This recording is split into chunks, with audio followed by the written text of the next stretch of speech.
नमस्कार महाराष्ट्र. महाराष्ट्रातील तमाम दिव्यांग बांधवांचं आजच्या महत्त्वपूर्ण व्हिडिओमध्ये सहर्ष स्वागत आहे. UDID कार्डवरती लाभ जो आहे तर तो आता पूर्णपणे बंद करण्यात आलेला आहे. होय, तुम्ही बरोबर ऐकलं आहे. तुमचं जे UDID कार्ड आहे तर ते आता चालणार नाही आहे. का चालणार नाही आहे, कशामध्ये चालणार नाही आहे आणि आता तुम्हाला कुठले नवीन कार्ड काढावे लागणार आहे याविषयीचीच सविस्तर माहिती आज आपण जाणून घेणार आहोत. त्यामुळे जर आपल्यापैकी कुणी चॅनलवरती नवीन असेल तर चॅनलला सबस्क्राईब करायला विसरू नका. तर बघा, MSRTC जे आहे महाराष्ट्र शासनाचं जे अधिकृत हे आहे, काय म्हणतात त्याला, MSRTC म्हणजेच महाराष्ट्र शासनाचे जे बस सर्व्हिसेस आहे, तर त्यांनी आता नवीन एक शासन निर्णय काढलेला आहे आणि एक नवीन नियमावली जी आहे तर ती काढलेली आहे. त्यांनी दिव्यांग बांधवांसाठी आणि इतर लाभार्थ्यांसाठी देखील काढलेले आहे. आता काय बदल केलेले आहेत ते आपण जाणून घेऊया.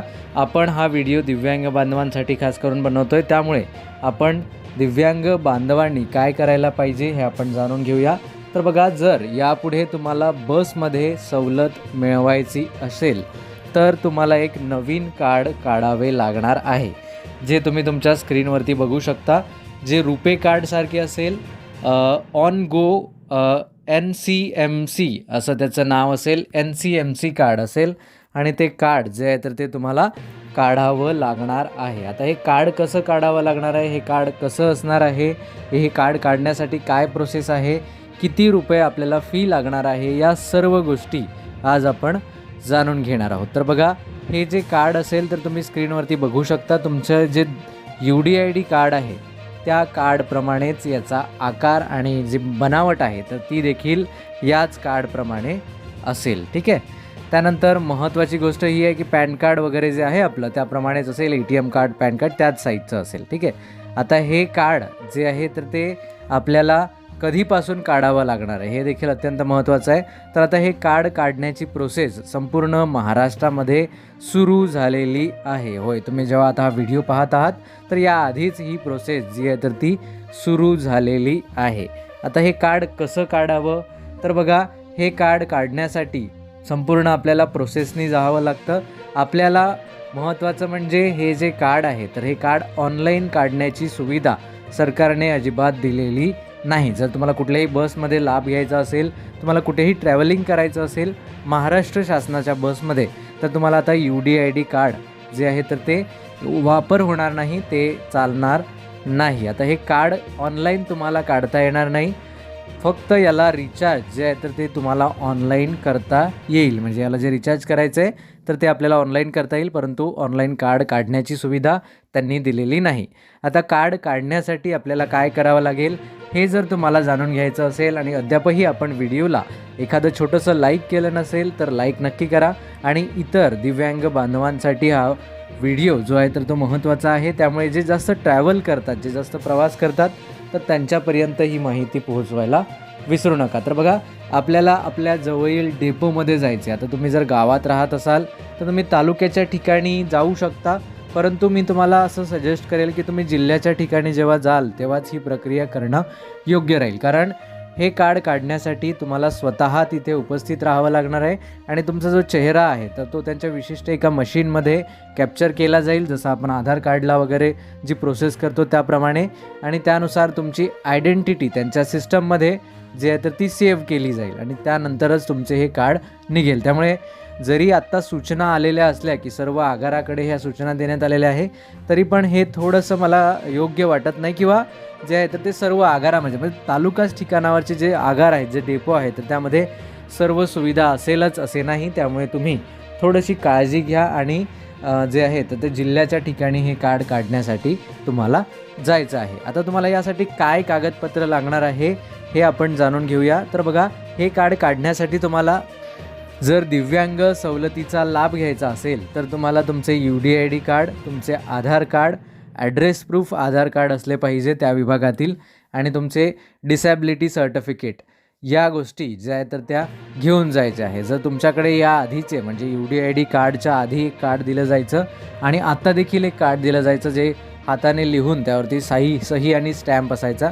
तर अशा पद्धतीचे जर कार्ड असेल तर ते देखील तुम्ही सरेंडर करू शकता. म्हणजे ते त्यांना परत द्यायचं आहे आणि तुम्हाला नवीन कार्डसाठी नोंदणी करायची आहे. ठीक आहे, हे सर्व कागदपत्रे घेऊन जायचे आणि जिथे पास विभाग आहे, जो पास प्रोव्हाइड करतो, तर त्या विभागामध्ये जाऊन हे कार्ड तुम्हाला नोंदणी करावी लागणार आहे.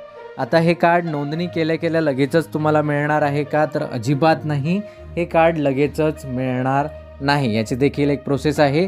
जसं आपण आधार कार्ड किंवा ATM कार्ड याचं रजिस्ट्रेशन करतो, त्याचप्रमाणे या देखील कार्डचं संपूर्णपणे रजिस्ट्रेशन होईल. वेबसाईटला त्याचे डिटेल जातील आणि जे मशीन आहे, जे आत्ता नवीन आलेले जे तिकीट मशीन्स आहेत महाराष्ट्र शासनाच्या बसमध्ये, तर त्या सर्व मशीन्सला हे कार्ड्स ॲटोमॅटिक पुढे जाऊन लिंक असणार. कारण जसे तुम्ही कार्ड स्कॅन केले की तसे लगेचच जे आहे तर ते तुमचे डिटेल्स येणार आहेत. आता हे कार्ड तुम्हाला स्कॅन करण्यासाठी किंवा याला स्वाईप करण्यासाठी तुम्हाला जे तिकीट काढणारे मास्टर्स आहेत किंवा जे कंड्रायव्हर आहेत, तर त्यांना तुम्हाला ते कार्ड देण्याची काही गरज नाही.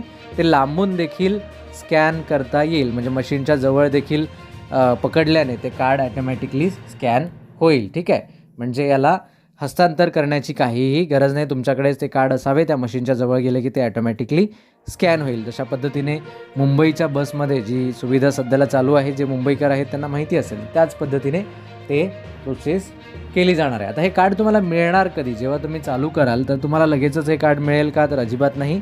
ही प्रोसेस केल्यानंतर सर्व तुमचा फोटो कॅप्चर करून तुमचे डिटेल्स, दिव्यांग प्रमाणपत्र, UDID नंबर हे सर्व फिल केल्यानंतर 1 महिन्याच्या आत तुम्हाला परत एकदा तिथे व्हिजिट करायचं आहे आणि त्यानंतर जे आहे तर ते तुम्हाला हे कार्ड जे आहे तर ते सरकारकडून म्हणजे त्या विभागाकडून दिले जाईल. कमीत कमी 1 महिना तुम्हाला वाट पाहावी लागेल. म्हणजे तुम्हाला एकूण 2दा त्या विभागाला संपर्क साधायचे. एकदा तुम्हाला रजिस्ट्रेशन करण्यासाठी आणि दुसऱ्यांदा कार्ड रिसीव करण्यासाठी. हे कार्ड तुमच्या पत्त्यावर येईल का?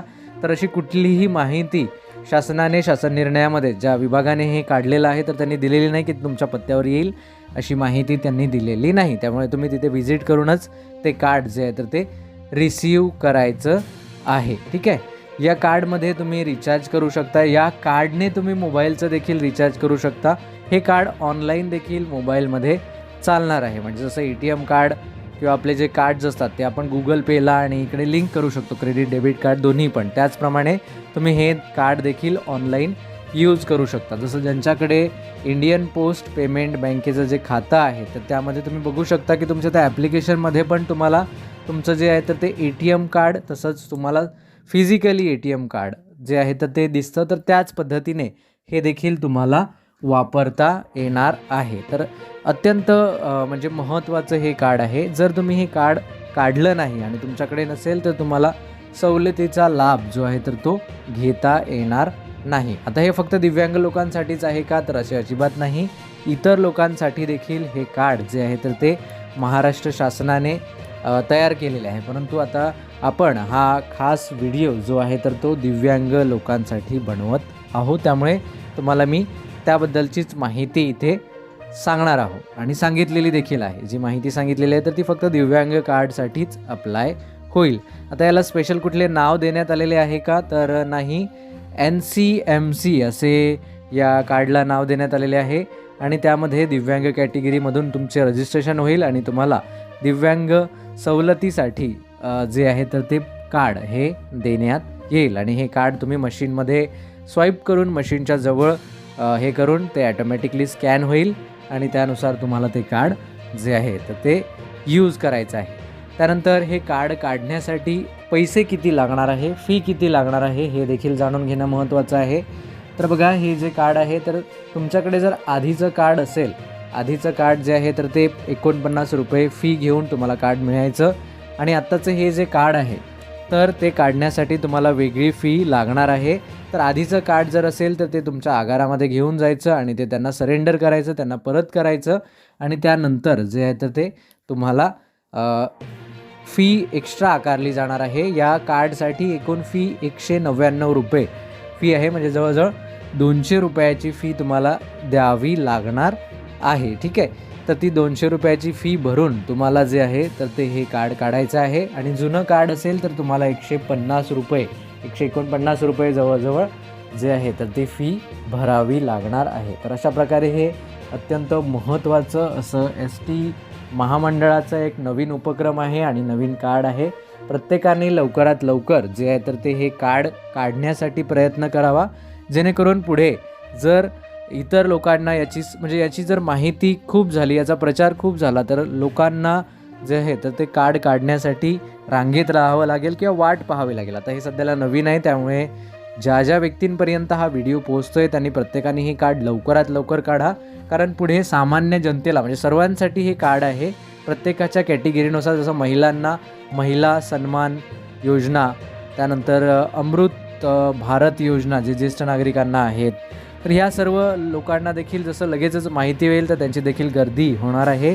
त्यामुळे आता तुम्ही बघू शकता की महिलांना जसं अर्धं तिकीट त्यांना दिलं जातं, तर त्यानुसार गर्दी किती होते बसमध्ये, तर त्यानुसारच या कार्डसाठी देखील गर्दी होणार आहे, कारण त्यांना देखील हे कार्ड कंपल्सरी होणार आहे. आता त्यांना कसं काढावं याबद्दलची जर माहिती हवी असेल तर त्यांच्यासाठी तुम्ही कमेंट करू शकता. तो देखील व्हिडिओ आपण सविस्तर तुमच्यापर्यंत पोहोचवणार आहोत. परंतु आजपुरतं एवढंच की हे कार्ड प्रत्येकाने लगेच माहीत होता.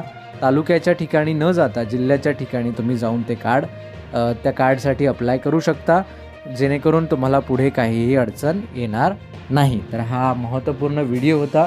जर तुम्हाला ही माहिती आवडली असेल तर इतरांपर्यंत शेअर करायला विसरू नका.